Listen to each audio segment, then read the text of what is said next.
ये कई लोग दिमाग लगाने वाले भी बहुत सारे आएंगे यहाँ पर। जब रुद्राक्ष उत्सव सीहोर में हुआ तो रुद्राक्ष उत्सव में भी बहुत लोगों ने दिमाग लगाया, ऐसी ऐसी न्यूज़ें फैलाई कि ये मर गए ने, वो जी गए ने, इतनी भीड़ हो गई ने, धक्का हो गई ने, मुक्की हो गई। आखिरी में जब पूरी मीडिया पहुंची, सब कुछ देखा तो एकदम नॉर्मल था। पर दिमाग लगाने वाले ऐसा नहीं है, यहाँ भी पहुंचेंगे, कई कई जगह का ऐसा बना के भेज देंगे कि लोगों को यहाँ तो ये हो गया, वहाँ तो वो हो गया।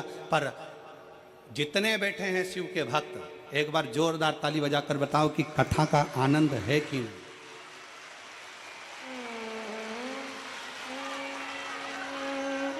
दोनों हाथ उठाकर एक बार हारा महादेव।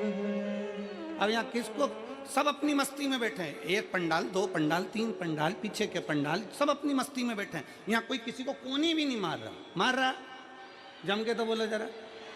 यहाँ कोनी, वो कहते हैं ना, ये तो प्रेम की बात है उद्धव, बंदगी तेरे बस की नहीं है। यहाँ तो दम दम में होती है पूजा, कोनी मारने की भी फुर्सत नहीं है। यहाँ कौन को फुर्सत है? बोल बम का नारा है, यहाँ किसी को फुर्सत नहीं है। यहाँ तो एक लालसा है, रोड पर चलकर जो आ रहे हैं उनको भी एक लालसा है, कहीं जगह मिल जाएगी कथा सुन लूंगी, 15 minute, 20 minute, 5 minute, 10 minute, 1 minute कुछ मिल जाए कथा सुनने को, बस मेरा आनंद हो जाए, बस कथा। और कई ऐसे मिलेंगे जो दिमाग लगाने आएंगे, हमको बैठने की जगह नहीं दी है तो मैं गलत प्रचार करूंगा, कहीं से भी करूं, कैसा भी प्रचार करूंगा और गलत प्रचार करूंगा। मेरे परिवार के लोगों को आगे बैठने का मौका नहीं दिया, मेरे परिवार वालों को अंदर नहीं जाने दिया, अब रुको।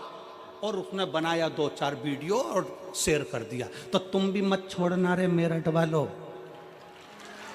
तुम्हारा खुद का मोबाइल किसी मीडिया से कम नहीं। और मैं धन्यवाद दूंगा यहाँ के इस मेरठ के एक एक पत्रकार बंधुओं को और एक एक सोशल मीडिया वालों को जिन्होंने इस कथा का खूब आनंद से जनमानस में भेजा। जनमानस में कहीं बैठे हैं पत्रकार बंधु लोग, हवा बिच उड़ती जावांगी बाबा डोर छड़ी में कटी जावांगी, भोले मैं तेरी पतंग, शंभो मैं तेरी पतंग। भगवान शंकर की अविरल भक्ति सुख प्रदान करने वाली। पार्वती मैया जब भगवान शंकर के सम्मुख में बैठकर कथा का रसपान करती हैं तो पार्वती जी के नैनों में जल भर आ जाता है।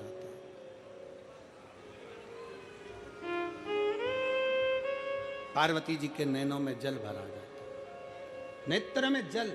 पार्वती क्यों?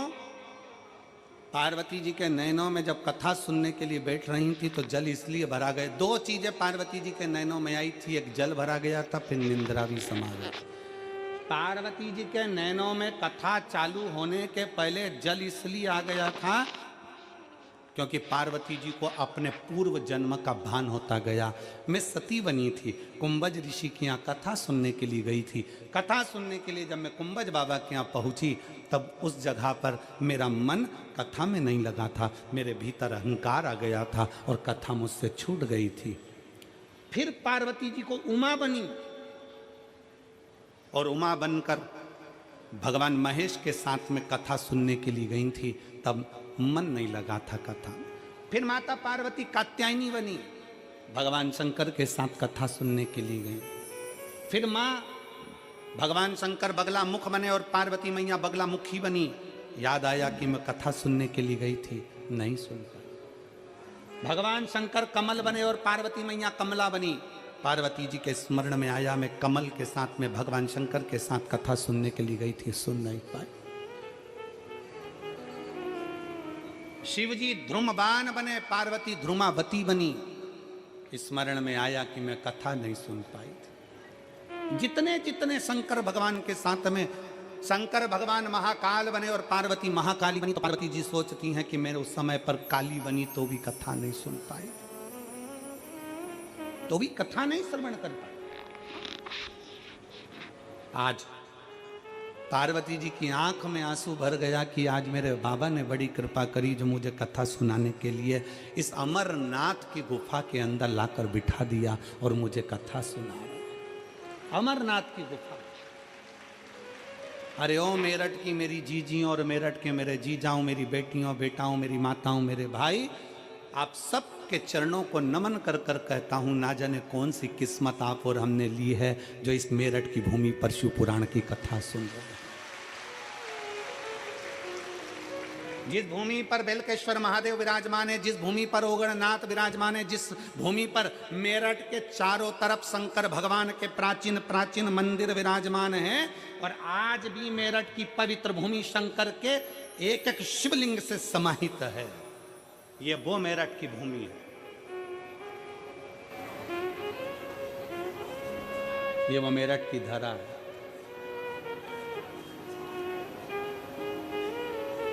जहां बैठकर आप और हम कथा सुन रहे हैं। कई माताएं ऐसी हैं यहां बैठी हुई हैं जो हापुड़ में कथा सुनने गई थी। हाथ उठाओ जरा, हापुड़ वाली हो। ये देखो, इतनी सारी माताएं हापुड़ गई थी, और हापुड़ में इन सब माताओं ने वहां बैठकर जरूर भगवान से कहा होगा कि मेरठ में भी शिव पुराण की कथा हो। आशीष जी, गोयल जी कहाँ गए? गोयल जी नहीं बैठे हैं? कहाँ दिख नहीं रहा है? बैठे नीचे हैं क्या? अच्छा, तो हम कहें यजमान परिवार दोनों से, गोयल जी और आशीष जी से, कि ये इनका पुण्य सामने आया है तो तुम जजमान बनकर शिव पुराण की कथा श्रवण कर रहे। ये पुण्यता है, ये आनंदता।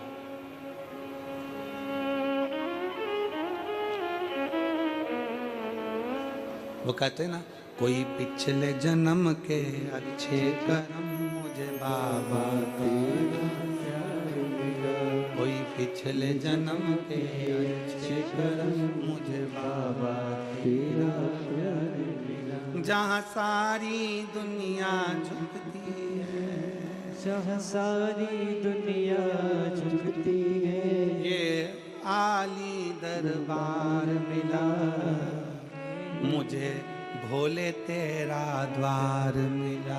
कोई पिछले जन्म के अच्छे कर्म मुझे बाबा तेरा कोई पूर्व का लिखा होगा, कोई पूर्व का बना होगा, और पूर्व का बने बिगर मिल भी नहीं सकता।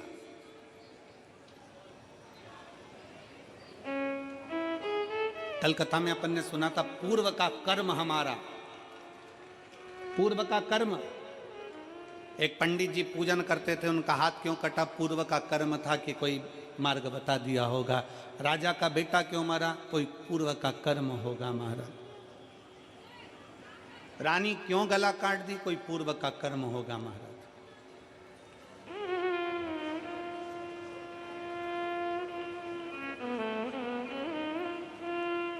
और केवल आप और हम नहीं, शिव महापुराण की कथा कहती है कि पूर्व के कर्म का भोग तो परमात्मा को भी भोगना पड़ता है, परमात्मा को भी भोगना पड़ता है। शंकर भगवान ने सूर्यदेव के पुत्र यमराज के प्राण हर लिए थे, यम के प्राण हर लिए थे।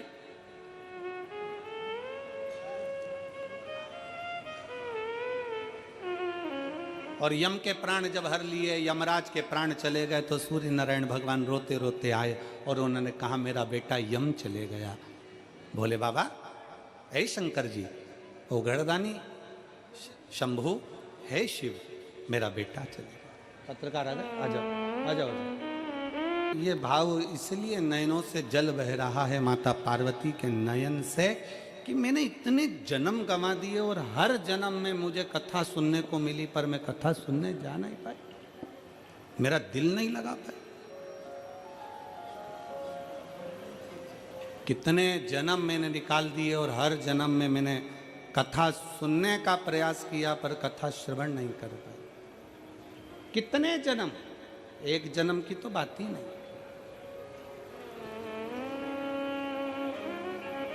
कितने कितने जन्म निकाल दिए माँ ने,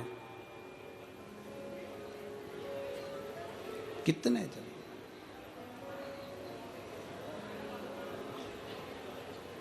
एलईडियां चालू करिए, एलईडियां नीट की। और कितने जन्म मैंने निकाल दिए और मुझे भगवान की कथा श्रवण करने का मौका नहीं मिला। पर आज माता पार्वती जी जब बैठी अमरनाथ की गुफा में, और अमरनाथ की गुफा में बैठकर माता पार्वती जी ने जैसे ही कथा को श्रवण करना प्रारंभ करा, मन लगा माता पार्वती जी का कथा में, चित्त लगा माता पार्वती जी का कथा में। पर कुछ देर बाद माता पार्वती के नैनों में निंद्रा समा गई।